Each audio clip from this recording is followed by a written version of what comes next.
Umat Islam berkata, La ilaha illallah, tiada Tuhan selain Allah.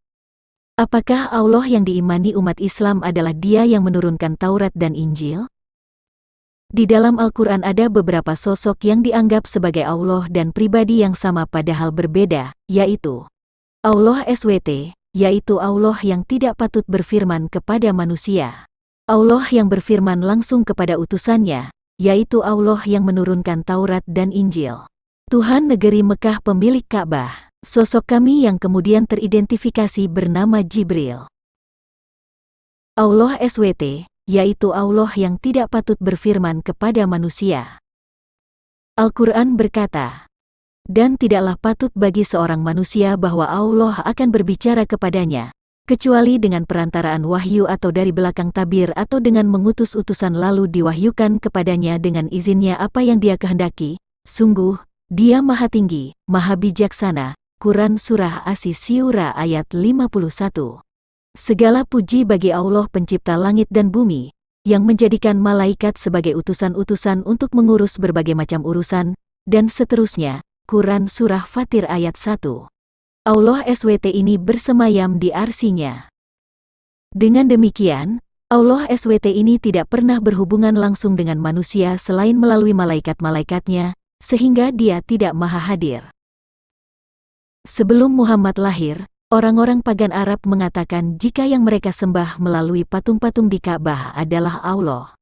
Quran Surah Al-Ankabut ayat 61. Dan jika engkau bertanya kepada mereka, siapakah yang menciptakan langit dan bumi dan menundukkan matahari dan bulan, pasti mereka akan menjawab, Allah, maka mengapa mereka bisa dipalingkan dari kebenaran?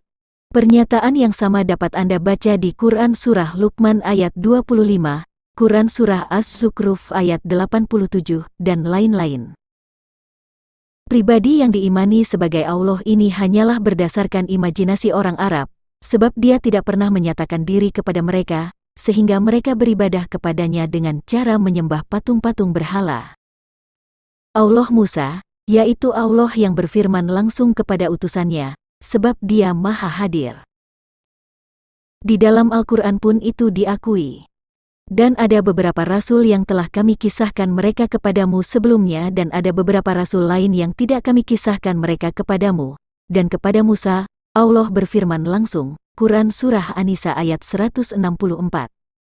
Rasul-rasul itu kami lebihkan sebagian mereka dari sebagian yang lain.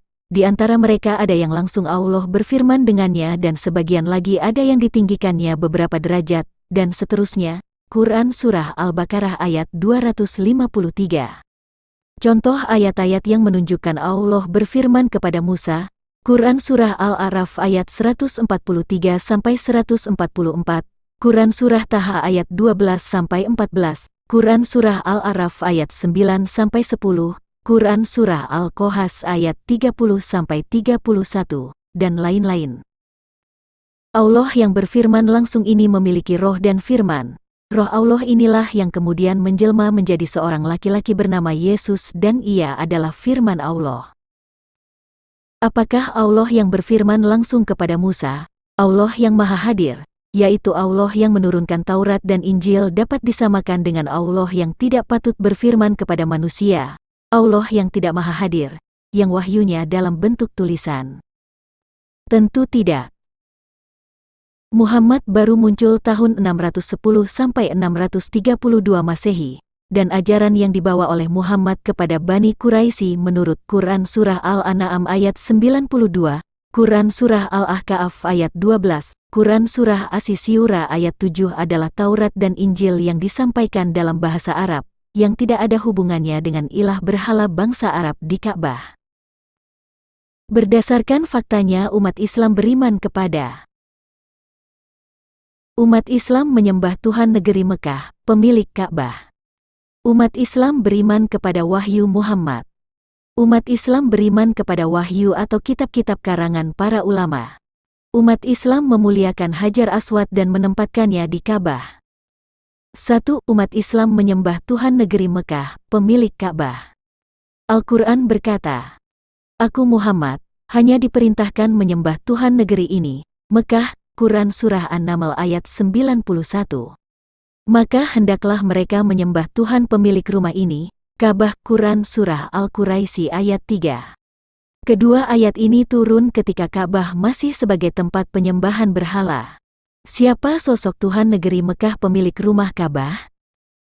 Dari Quran Surah Al-Fil ayat 1-5 mengatakan bahwa Tuhan negeri Mekah melindungi Ka'bah tempat berhala-berhala Bani Quraisy dari pasukan bergajah tahun 570 Masehi, di zaman pra-Islam. Apakah mungkin Allah yang sesungguhnya akan melindungi rumah tempat pemujaan berhala? Quran Surah Al-Isra ayat 1 mengatakan jika Allah memperjalankan Muhammad Isra dari Masjidil Haram ke Masjidil Aqsa yang terjadi antara tahun 620 sampai 622 Masehi, sedangkan pada tahun ini Ka'bah masih tempat pemujaan berhala-berhala. Apakah mungkin Allah yang sesungguhnya dimuliakan di rumah tempat pemujaan berhala?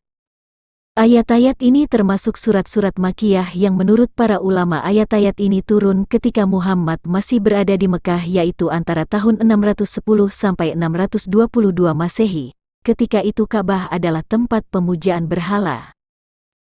Di dalam Taurat Musa sangat jelas dikatakan. Keluaran 20 ayat 2-5. Akulah Tuhan, Allahmu, yang membawa engkau keluar dari tanah Mesir, dari tempat perbudakan. Jangan ada padamu Allah lain di hadapanku. Jangan membuat bagimu patung yang menyerupai apapun yang ada di langit di atas, atau yang ada di bumi di bawah, atau yang ada di dalam air di bawah bumi. Jangan sujud menyembah kepadanya atau beribadah kepadanya, sebab aku, Tuhan, Allahmu, adalah Allah yang cemburu, yang membalaskan kesalahan bapa kepada anak-anaknya, kepada keturunan yang ketiga dan keempat dari orang-orang yang membenci aku. Dari firman Tuhan di dalam kitab Taurat sangat jelas dikatakan bahwa Allah tidak berkenan kepada penyembahan patung-patung dalam bentuk apapun, baik kepada ilah lain maupun untuk maksud kepada dirinya.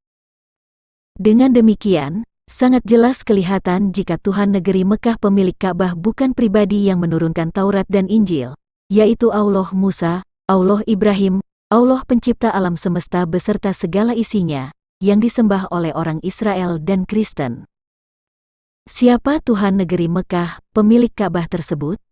Quran Surah Al-Anbiya ayat 25 berkata, Dan kami tidak mengutus seorang rasul pun sebelum engkau Muhammad, melainkan kami wahyukan kepadanya, bahwa tidak ada Tuhan yang berhak disembah selain aku, maka sembahlah aku. Quran Surah Al-Anbiya ayat 25. Sosok aku yang minta disembah di ayat ini menunjuk kepada sosok kami, bukan Allah. Dan Quran Surah An-Nisa, ayat 79 berkata, Kebajikan apapun yang kamu peroleh, adalah dari sisi Allah, dan keburukan apapun yang menimpamu, itu dari kesalahan dirimu sendiri. Kami mengutusmu Muhammad menjadi rasul kepada seluruh manusia, dan cukuplah Allah yang menjadi saksi. Sosok kami yang mengutus Muhammad bukan Allah sebab Allah hanya sebagai saksi. Di Quran Surah Al-Baqarah ayat 97 dikatakan, Katakanlah Muhammad, barang siapa menjadi musuh Jibril, maka ketahuilah bahwa dialah yang telah menurunkan Al-Quran ke dalam hatimu dengan izin Allah, membenarkan apa yang terdahulu, dan menjadi petunjuk serta berita gembira bagi orang-orang beriman. Dan ayat ini membuktikan jika sosok kami yang mengutus Muhammad, yang menurunkan Al-Quran dan yang minta disembah di Quran Surah Al-Anbiya ayat 25 adalah sosok yang diberi nama Jibril. Sosok kami atau Jibril ingin supaya jin dan manusia beribadah kepadanya. Quran Surah At-Sa'ariyat ayat 56-58 berkata, Aku tidak menciptakan jin dan manusia melainkan agar mereka beribadah kepadaku. Aku tidak menghendaki rezeki sedikit pun dari mereka dan aku tidak menghendaki agar mereka memberi makan kepadaku. Sungguh Allah, dialah pemberi rezeki yang mempunyai kekuatan lagi sangat kokoh. Sosok aku bukan Allah sebab ia berkata, sungguh Allah, dialah pemberi rezeki. Surga yang ditawarkan kepada umat Islam bukan surga dari Allah yang sesungguhnya. Quran Surah Al-Fajr ayat 28-30 berkata jika sorga itu milik sosok kami. Kembalilah kepada Tuhanmu dengan hati yang rida dan diridainya. Maka masuklah ke dalam golongan hamba-hambaku. Dan masuklah ke dalam surgaku. Pada ayat 28, sosok yang bersabda berkata, Tuhanmu dan diridainya, artinya, yang bersabda bukan Tuhan. Kemudian pada ayat 29 dan 30 ia berkata hambaku dan surgaku dengan menggunakan kata ganti kepunyaanku, yaitu sosok yang berbicara. Jadi sangat jelas jika Tuhan negeri Mekah yang disembah umat Islam di Ka'bah adalah sosok kami yang dikenal dengan nama Jibril, bukanlah Allah yang menurunkan Taurat dan Injil. 2. Umat Islam beriman kepada wahyu Muhammad. Dalam hadis ada tertulis, semua umatku pasti akan masuk surga kecuali orang yang enggan. Para sahabat bertanya, Ya Rasulullah, siapakah orang yang enggan itu? Beliau menjawab, barang siapa mentaatiku pasti masuk surga, dan barang siapa mendurhakaiku maka dialah orang yang enggan. Hadis riwayat Al-Bukhari nomor 6851, dari Abu Hurairah radhiyallahu anhu. Beriman kepada hadis didasarkan kepada pernyataan Al-Quran di bawah ini. Barang siapa yang mentaati Rasul itu, sesungguhnya ia telah mentaati Allah, dan seterusnya, Quran Surah An-Nisa ayat 80. Bahwasanya, orang-orang yang berjanji setia kepada kamu Muhammad, sesungguhnya mereka berjanji setia kepada Allah, dan seterusnya, Quran Surah Al-Fat ayat 9-10. Katakanlah, jika kamu benar-benar mencintai Allah, ikutilah aku, niscaya Allah mengasihi dan mengampuni dosa-dosamu dan seterusnya. Quran Surah Ali Imran ayat 31. Ketika hadis dijadikan sebagai sumber kebenaran dengan label agama Allah, sama saja umat Islam telah menjadikan Muhammad sebagai pengganti Allah, padahal Allah sendiri pun tidak pernah berfirman kepada Muhammad. Apakah Allah SWT lupa mewahyukan ayat-ayatnya sehingga agama Islam perlu menambahkan perkataan dan perbuatan Muhammad untuk melengkapi atau menyempurnakan wahyu Allah? 3. Beriman kepada wahyu para ulama, ijma, fatwa, qiyas, dan lain-lain.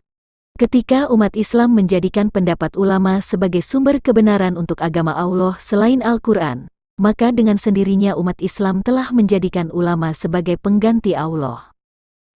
Padahal di dalam Al-Quran sudah dikatakan, ikutilah apa yang diturunkan kepadamu dari Tuhanmu, dan janganlah kamu mengikuti pemimpin-pemimpin selainnya, amat sedikitlah kamu mengambil pelajaran darinya. Quran Surah Al-A'raf ayat 3.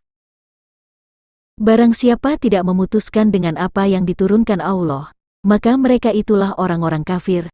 Quran Surah Al-Maidah ayat 44, dan lain-lain. 4. Memuliakan Hajar Aswad dengan menempatkannya di Ka'bah. Hajar Aswad itu bukan aksesoris, tetapi sesuatu yang sakral. Ditempatkan di Baitullah, tempat yang paling suci dan mulia di agama Islam. Diimani sebagai tangan Allah dan selalu dicium setiap permulaan tawaf. Menjadi saksi bagi yang pernah menyentuhnya dengan sungguh-sungguh. Memberikan syafaat sebagaimana dijelaskan dalam hadis riwayat At-Tabrani. Turun wahyu Allah untuk menyembah Tuhan negeri Mekah pemilik Ka'bah, dan semua umat Islam berkiblat ke Ka'bah yang hanya dihuni oleh Hajar Aswad, melakukan tawaf 7 kali mengitari Baitullah, sedangkan Allah SWT bersemayam di arsinya. Jadi, sangat jelas bahwa Allah yang disembah umat Islam tidak sama dengan Allah yang menurunkan Taurat dan Injil yang disembah oleh bangsa Israel dan umat Kristen.